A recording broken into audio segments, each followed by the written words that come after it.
What's up, YouTube? It's Josh coming at you. We got the April GG Retro Box, recorded in May because, not because I'm a procrastinator, because they are.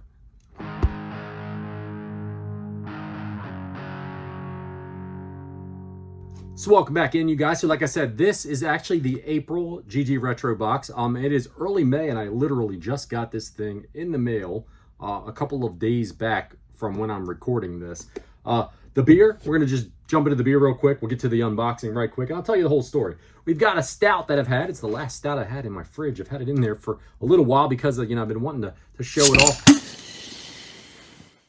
This one is the Absence of Light. This is a peanut butter chocolate milk stout. It comes from Four Hands Brewing Company. They're out of St. Louis, Missouri. I just thought it was some killer cool box art on this when or box art, Jesus. Thought it was some really killer cool can art on this. That's one of the things that's really neat about both video games and beer is the different art that you see on them. And that was one of the reasons why I picked it up a while back. I was looking for some stouts. It was actually a couple months back, so it was during stout season still. I know we've passed out of that into a little bit warmer weather in the area where I'm at anyway. But this was the last one. I had it in the refrigerator. I was holding on to it because I wanted to see what it was like on a video with you guys and kind of share it with you because I do a lot of IPAs and I thought somebody might appreciate a stout.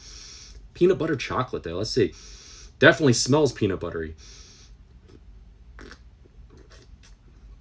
Give myself a stout mustache. Pretty good. Tastes more chocolatey than peanut buttery though.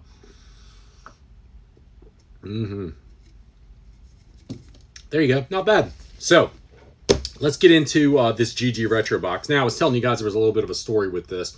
So the month of April, I got charged back at the end of March for my April box. That's typically the way they work it. It's like towards the end of the month, they charge you for the next month's box, and then a couple weeks later, you get the box.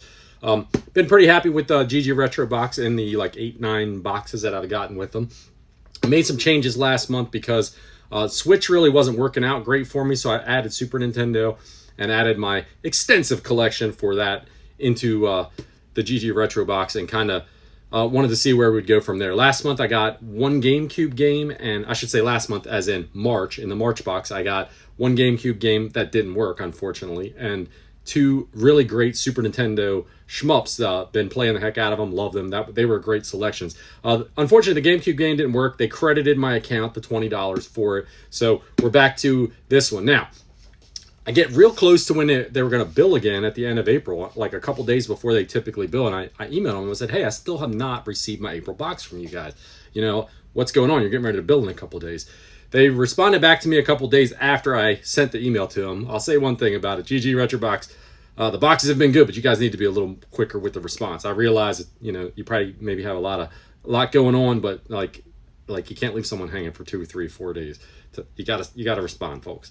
But anyways, when they got back to me, they said, hey, we're having problems. Your collection is quite large for the systems you have selected. We're having problems kind of sourcing your box. We'll let you know. We're working on it. When we get it ready to send out, we'll let you know. Another week or so goes past, and I was like, hey, haven't heard anything back from you guys again. What's going on? And they were like, your box is shipping tomorrow. So it did. It shipped. It finally showed up here on this past Saturday. I'm recording this on a Monday. This is it. This was the April box design. Very cool design.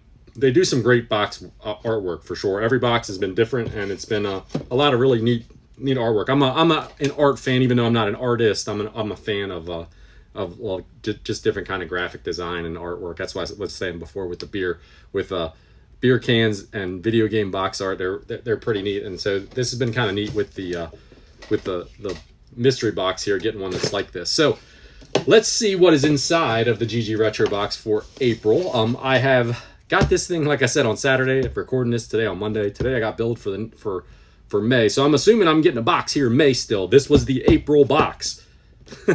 Hopefully we'll get it before the end of May. All right, so let me see. Reaching inside of here, we have... Oh, yeah. By the way, I did... When I responded back to them, I did tell them, hey, look, and it feels like this is going to be the case when we think of it. There's two games in here. It feels like they're both cases, so they're either Wii U or GameCube, and I'm thinking if I feel around, they kind of feel like they're GameCube. So we got two GameCube games in here. Now, typically, the GG Retro Box is $65 a month. You get 3 to 5 games. You have to select 5 systems. You load your library into their website. they don't send you duplicates. That's the deal, right? So when they were having problems sourcing my thing, I said, hey, look, I don't mind getting 1 or 2 games instead of 3 to 5, as long as, you know, you guys are sending me stuff that's quality games that work, and that they, you know, you're meeting the box value. I'm good with it that way. So assuming, since there's only 2 games in here, that they did hear me say that, although they didn't say yes or no one way or the other. But all right, let's go ahead and go on. I've been blathering on long enough. The first game is out of the box, and it is a GameCube game. We have Final Fantasy Crystal Chronicles. It feels kind of heavy, so let's see if we got a looks like we got a complete copy too. It's got the manual in here and the little spare booklet that are in most of the GameCube games. Let's check out the disc, because the top of the disc doesn't look great, and the bottom's got a little bit of scuffage. Nothing that looks like major. GameCube games are funny like that, though. It doesn't seem like you see too many of them that you get that are in perfect condition. As long as you're seeing game footage up here of me while I'm blathering on here, we'll know that the game worked. If not, I'll make a note of it, and we'll see what happened from there. But never played Final Fantasy Crystal Chronicles, so I don't honestly know much about it. Looks kind of like a cool game on the back of it, though. I love a good RPG, so we'll see. You know, you guys tell me what your opinion is. If you have fond memories of this game as a kid, or as a young person, young man, young woman out there. I never had a GameCube back in that generation. It was the first Nintendo system that I absolutely just totally skipped. Never had one. So all the games that are on the system are kind of like new to me. So that's been kind of a cool thing about sort of collecting for it. I don't go hard after the system, but if I could get games that I like, that's kind of where I'm at with it. I want games that I like, and then I'm going to play. Okay.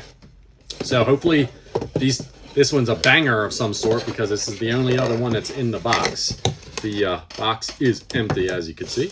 And we have a copy of Animal Crossing. This is a Player's Choice Edition. Now, this one feels very light, so as I suspected. No manual inside of it. Let's take a look at the disc as well and see what we got going on. It's kind of about in the same state that the other one is. It looks like both of these could use a quick pump in the resurfacer, but as long as, like I said, as long as you're seeing footage up here, then we know that it works. My daughter will probably love this game because she loves all the Animal Crossings, and I don't think she ever played the original, because, you know, it's on the GameCube, and we only have had the GameCube that we have for maybe 5-6 years now. Although we did have a Wii, but we just didn't play GameCube games on it. But 2 games for the GG Retro box here. We have Final Fantasy Crystal Chronicles, and we have Animal Crossing, the Player's Choice version. It did not come with the memory card that it says so right here, so even without the manual, it wouldn't be complete anyway, but we'll see. Hopefully, like I said, they both work, and since they billed me for it, we know we're getting at least one more of these boxes. Hopefully, next month we'll get some cartridge stuff in it. I like to have a little bit of mix-up. That's been my only kind of beef with getting the GG Retro box so far, is I want some daggone N64 and NES. That's what I'm going after mostly. Come on, GG, get it together. I think the only time I've gotten anything from them for either system was one N64 game, and that was in the very first month that we got the service. After that, we haven't gotten one for either. And I realize I do have quite a bit of Nintendo and quite a bit of N64, but I mean, I do still have some games that fall within that lower end of the price range for both systems that I'm trying to track down. So either which way, that was it for the GG Retro box for the month of April. Obviously, you're going to see this one in May, but, you know, it is what it is. Till next time, everybody, hope you all take care of yourself. I'll see you on the next one. Don't know when the next one will be, but cheers.